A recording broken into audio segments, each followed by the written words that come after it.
What is it to be human? What is it to ache? What is it to be alive?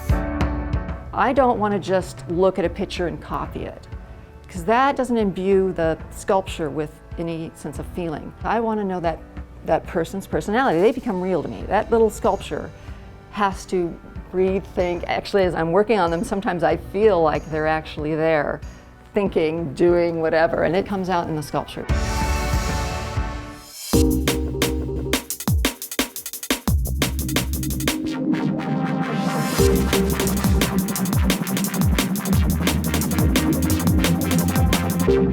David Cohen from Variety here. This is Artisans, and we're at Starburns Industries in Burbank, California with Carol Koch, character sculptor for Anomalisa.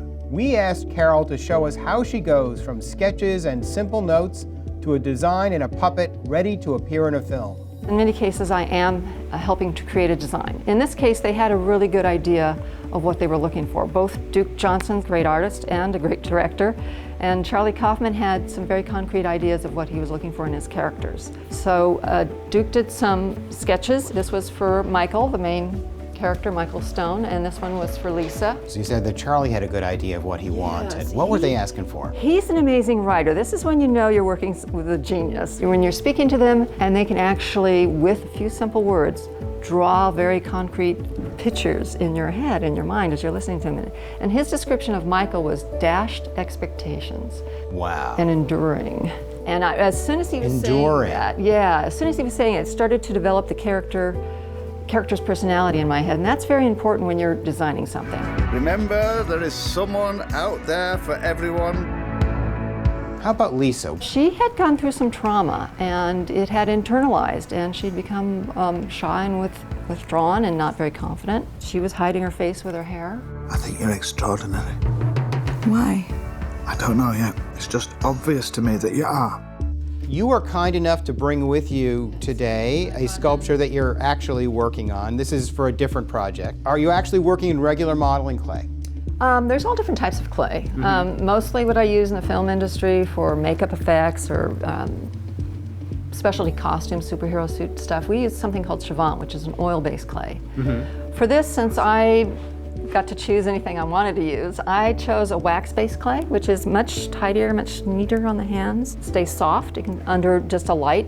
Heats up quickly and it cools down quickly. Is your body heat enough to keep it warm and malleable? Yeah, it is. Oh, nice. I look at my reference, I've got a bunch of pictures, and in this case we don't have a final design. We're trying to figure out what does this guy look like. So I've been given a description of the character, his age, what he's thinking, his personality like. You turn it into what you want it to be. And if it's not behaving well, you beat it in submission. You know, occasionally there's been pieces that have been hard to do. I joke with my friends that when they ask what this is for, you know, I usually it's for larger sculptures, but sometimes I'll just tell them, no, you know, he wasn't behaving, so I turned that sculpture into what I wanted it to be. What was Michael's attitude while you were sculpting him? Oh, he was kind of fed up. He did not want to deal with being sculpted. He's like, finish already. You can let go now, though. Did you have to threaten him with the club? With the club, yes. Look for what is special about each individual. Focus on that. At the end of the process, you've been sculpting and you get... This one's Michael Stone, this is Lisa, and this is the world head. She's not your svelte girl who goes and works out every morning. She's a bit on the frumpy side. And these are with the finished proportions? With the finished proportions, yes, which were not quite human. This would be, as you can see, more, you know, in proportion where the head and the body, the head's much smaller, and the hands. Why were the sculptures anatomically correct for Anomalisa? Because there are scenes in there where they need to have their bits and pieces. There's puppet nudity warning, in the film. Puppet nudity. That's great. You want to invite me to try this? Yes, I do. Okay. I'd like to see you enjoy what I enjoy doing. I think it's good for people to try each other's jobs. I'm a lot of my element here, but I'm going to see what I can do to try to make this side of the face look a little bit more like that side of the face. It is very tactile and it's satisfyingly responsive. I mean, yes. It doesn't fight you too much and it does get softer where you want it to. I'm guessing that at the end of this process, you're going to want to bash both it and me with that club that you got. Oh no, I think I might use what you're doing. All right, so how did we do here? Let's have a look at how he looks now.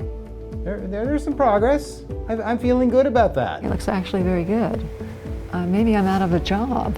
I think I'm going to quit while I'm ahead. Thank you, Carol. Oh, you're welcome. That was enjoyable. Yeah, it was really fun. Please share this video, click like, and tell us what you think in the comments. We love making these videos, and your shares, likes, and comments help us keep on making them. And if you have an idea for an episode, tell us in the comments.